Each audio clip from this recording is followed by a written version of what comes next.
आज आपण Andhra style mix लोणचं कसं बनवायचं ते पाहूया. तर इथे मी मिरची, लिंबू, गाजर, कैरी, अद्रक बारीक बारीक तुकडे कापून घेतले आहे. लसूण पण घ्यायचं आहे. सगळं चांगलं मिक्स करायचं आहे.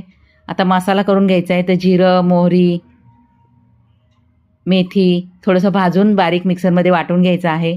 तेल गरम करून घेतलं आहे. याच्यामध्ये मिरची, हिंग, मोहरी थोडंसं परतून घ्यायचं आहे. आता खाली उतरवून घ्यायचं आहे. थंड झाल्यावर याच्यामध्ये हळद, वाटलेला मसाला, मिरची पावडर, मीठ चांगलं मिक्स करून घ्यायचं आहे. आणि जे आपण फोडी केलेल्या आहेत सगळ्या याच्यामध्ये टाकून घ्यायच्या आहेत. मिक्स करून घ्यायचं आहे. आणि 3 दिवस आपल्याला याला मुरत ठेवायचं आहे आणि रोज मिक्स करायचं आहे. झाकण ठेवायचं आहे, हवा लागून द्यायची नाही आहे. 3 दिवसामध्ये याच्यामध्ये तेल टाकायचं आहे आणि काचेच्या बरणीत भरून ठेवायचं आहे.